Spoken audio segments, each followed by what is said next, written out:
തോറ്റു കൊടുത്തേക്കല്ലേ. നമ്മളെ ആശ്രയിച്ച് ചിലപ്പോൾ തോറ്റു പോകും. സഹായിക്കാനുള്ള ആളുകളെയൊക്കെ നോക്കി അവരില്ലല്ലോ എന്നൊക്കെ വിചാരിച്ച് ചങ്കുപൊട്ടി ചത്തുപോകും. പക്ഷെ ഈശോയെ മാത്രം നോക്കിയാൽ മതി.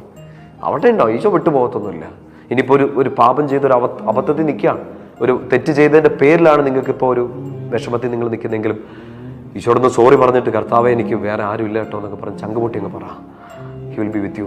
ഈ സംരക്ഷണ പ്രാർത്ഥനയും കൂടെ ഒന്ന് ചെല്ലിക്കും. സമയം കിട്ടിയെടുത്ത് ഈ 34-ാമത്തെ സങ്കീർത്തനം നന്നായിട്ടൊന്ന് വായിക്കുക. അതിനകത്തൊരു വചനം ഇങ്ങനെയാണ്, 34:10 സിംഹക്കുട്ടികൾ ഇരകിട്ടാതെ വിശന്ന് വലഞ്ഞേക്കാം, കർത്താവിനെ അന്വേഷിക്കുന്നവർക്ക് ഒന്നിനും കുറവുണ്ടാകത്തില്ല. അതിന് മുമ്പുള്ള വചനങ്ങളൊക്കെ നിങ്ങൾക്ക് അറിയത്തില്ലേ? കർത്താവിൻ്റെ ദൂതൻ സംരക്ഷണം നൽകുന്നു, എളിയവൻ നിലവിളിച്ചു കർത്താവ് കേട്ടു, ദൈവദൂതന്മാർ പാളയമടിച്ച് സംരക്ഷണം നൽകുന്നു. 10-ാമത്തെ വാക്യാണ്, സിംഹക്കുട്ടികൾ ഇരകിട്ടാതെ വലഞ്ഞേക്കാം, എന്നാൽ ദൈവത്തെ അന്വേഷിക്കുന്നതിന് ഒന്നിനും കുറവുണ്ടാകത്തില്ല. കാരണം എന്നന്വേഷിക്കുന്നു, പെട്ടി നിൽക്കുമ്പോഴല്ല.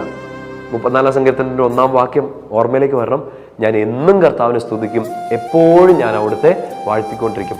അങ്ങനെ ചെയ്യുന്ന ഒരാൾക്ക്